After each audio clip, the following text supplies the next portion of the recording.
Okay, in this video we will study about the reflection at spherical reflecting surfaces. अब इस topic को पढ़ने से पहले आपने इमेजिन करना है कि आपने एक कंपास लिया, ठीक है, जिससे आप सर्कल बनाते हैं। उस कंपास नीडल को अगर आप सी वाले पॉइंट पे रखें और उसके जो पेन है या पेंसिल है उसको आप पी तक लेकर आएं और उसको ट्रेस करें तो ये एक पूरा सर्कल बन जाएगा बड़ा सा। और ये जो एक कॉन्केव मिरर दिया हुआ है ये इसका एक सर्कल का एक पार्ट होगा, सही है। इसी तरह कॉन्वेक्स मिरर में भी अगर आप सी से लेके पी तक एक रेडियस पर रखें और उसको पूरा कंपास के साथ ड्रॉ करें तो ये एक सर्कल बन जाएगा और कॉन्वेक्स मिरर जो है वो उसका एक पार्ट है, बेसिकली उस सर्कल का एक छोटा सा हिस्सा है, ठीक है।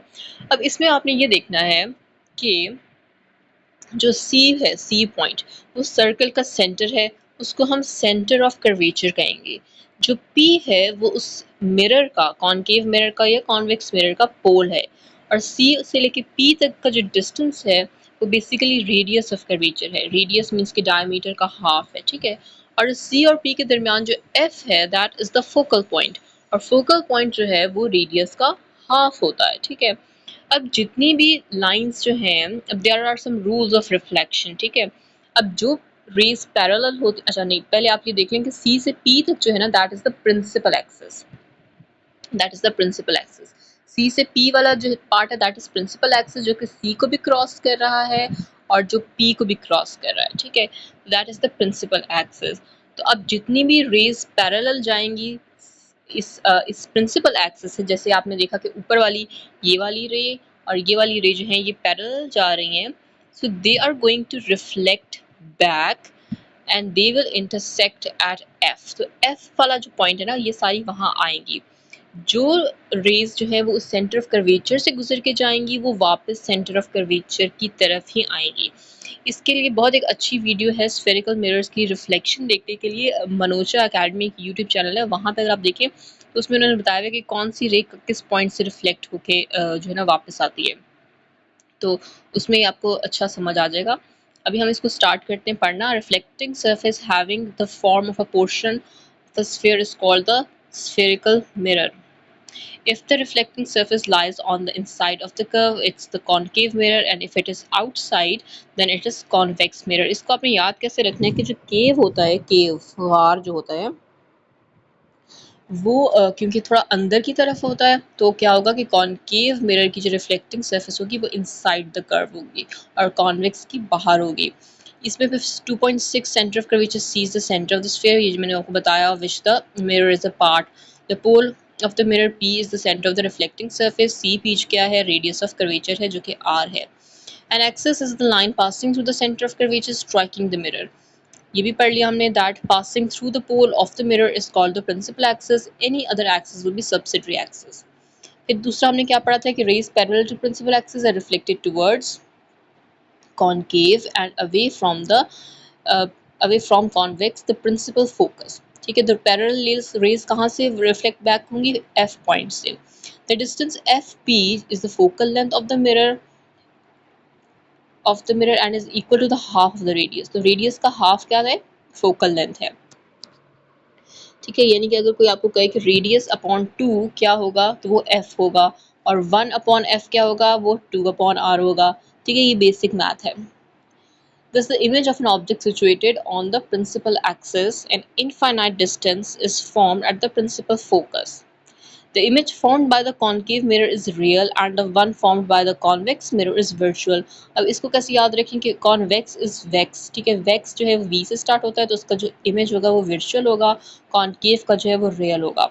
The following diagrams show the nature and situation of images formed of objects situated at a finite distance from the mirror on the principal axis. In each case, the image is constructed using two rays. अब इसमें दोबारा वही बात बता दीजिए कि ray parallel जो होगी प्रिंसिपल एक्सिस से वो रिफ्लेक्ट बैक करेगी और प्रिंसिपल फोकस से गुजरेगी। रे from the top of the object passing through the centre of the curvature, curvature से जो गुजरेगी वो वापस उसी के पाथ पे आएगी, ठीक है। For any position of the object the position of the image formed by the spherical mirror can be calculated using the formula. अब एक ऑब्जेक्ट है उसकी इमेज का जो है डिस्टेंस आपने या पोजीशन आपने चेक करनी है तो आप कैसे करेंगे, इस फॉर्मूला से करेंगे। 1 अपॉन वी मीन्स कि 1 अपॉन ऑब्जेक्ट की पोजीशन माइनस 1 अपॉन इमेज की position is equal to 1 upon F. 1/f क्या था मैंने बताया आपको, 2/r, ठीक है, उसका इन्वर्स हो जाएगा। अच्छा, उसके बाद है कि where u is the distance of the object from mirror, v is the distance of the image from the mirror, f is the focal point of the mirror and r is the radius of curvature of the mirror। समझ आ गया ये। also the magnification produced by the curved mirror can be calculated। magnification is defined as the ratio of image size to object size। इसको ratio क्यों कह रहे हैं हम, क्योंकि हम किसी भी जब ऑब्जेक्ट को मैग्नीफाई करते हैं तो उसका जो मैग्नीफिकेशन प्रोड्यूस होती है वो बेसिकली उसका इमेज होता है। तो कितनी उसकी मैग्नीफिकेशन हुई है वो क्या होगा, ratio of image size to ratio of object size, where m is the magnification, I is the image size, and o is the object size। The magnification can be calculated using the formula I upon o। तो ratio हमें पता है कि किसी भी चीज़ का ratio जैसे हम कैलकुलेट करते हैं तो उसको हम बेसिकली डिवाइड ही कर रहे होते हैं। So image upon object size is equal to, फिर ये है कि distance of the image from the mirror and u is the distance of the object from the mirror. So I upon O is equal to minus v upon u। When using this formula, the sign convention must be adhered to। All distances are measured from the pole of the mirror। pole of the mirror कौन सा था, p point जो था, जो कि mirror के centre point था, ठीक है, और the vertex of the lens. तो all the distances are measured from the pole of the mirror. ये बहुत इजी है कि टू ये मतलब ये लाइन जो है आपने याद करनी है कि जितने भी डिस्टेंसेस को आपने मेजर करना है हमेशा पी वाले पॉइंट से करना है, और उसको उसको अगर लेंस में है वो पी पॉइंट तो that is the vertex of the lens to the point in question.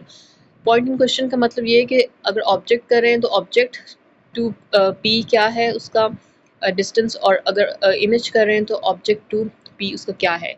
Distances measured in the same direction as the incident light are positive। So distances that are measured in the same direction as the incident light are positive, and those against the direction of the incident light are negative। The incident light is usually shown coming from left in the optical diagrams। Image size is positive for erect images above the principal axis and negative for inverted images following the principal axis। Now in the same direction का क्या मतलब है, incident light for example in diagrams में अगर आप देखें कि concave mirror में इंसिडेंट लाइट जो है वो आ रही है यहाँ से आ रही है, लाइक लेफ्ट टू राइट जा रही है, और इसकी जो रिफ्लेक्ट करके वापस जहाँ आ रही है तो वो भी इसी साइड पे आ रही हैं। तो ये क्या हो जाएगा, ये हो जाएगा पॉजिटिव। अब कॉन्वेक्स मिरर में क्या हो रहा है कि रेज तो लेफ्ट से राइट आ रही हैं लेकिन वो सारी मिरर के उस तरफ जाके कन्वर्ज कर रही हैं, तो ये क्या हो जाएगा, ये हो जाएगा हमारा नेगेटिव। ठीक है, अब इसके अलावा क्या चीज़ देखनी है हमने,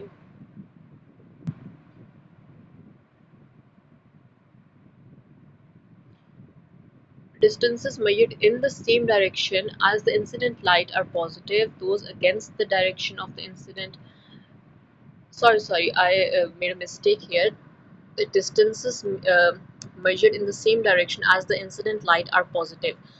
So distances made in the same direction as the incident light are positive। तो अगर incident light जहाँ से आ रही है यानी कि उस डायरेक्शन में लेफ्ट टू राइट है और इमेज भी आपका लेफ्ट टू राइट बन रहा है तो उसको आप पॉजिटिव लेंगे, और अगर वो उसके ऑपोजिट डायरेक्शन में जा रहा है तो वो फिर नेगेटिव हो जाएगा। ठीक है, ये इनवर्स मैंने आपको बता दिया था, sorry. The incident light is usually shown coming from left in optical diagrams. Image size जो है वो पॉजिटिव होगा इरेक्ट इमेजेस के लिए, जो बिल्कुल सीधे इमेजेस होंगे उनके लिए पॉजिटिव होगा, and that is usually above the principal axis. ठीक है, above the principal axis always positive, and negative for inverted images जो कि अपसाइड डाउन होते हैं बिलो द प्रिंसिपल एक्सिस। ठीक है, क्लिनिकल एप्लीकेशन इसकी क्या है, the theory of curved mirrors has a major clinical application. ठीक है, theory of curved mirrors has a major clinical application. The interior surface of the cornea, अब cornea जो है वो कैसे होता है, वो थोड़ा कॉन्वेक्स शेप में होता है, so it acts as a convex mirror and it is used as such by the standard instruments employed to measure corneal curvature। Images formed by the reflecting surfaces of eye are called catoptric images and they are described in chapter 9। So chapter 9 में हम इसको detail में पढ़ेंगे, लेकिन basically यहाँ पे उन्होंने ये बताया कि कॉर्निया जो है that acts as a convex mirror, और इसमें क्या उसका यूज़ होता है, it is used as such by the standard instruments employed to measure corneal curvature like keratometer वगैरह में जो है इसका यूज़ होता है। तो दैट्स इट। नेक्स्ट वीडियो में इंशाल्लाह हम लोग चैप्टर 3 स्टार्ट करेंगे, रिफ्लेक्शन और रिफ्रैक्शन ऑफ लाइट।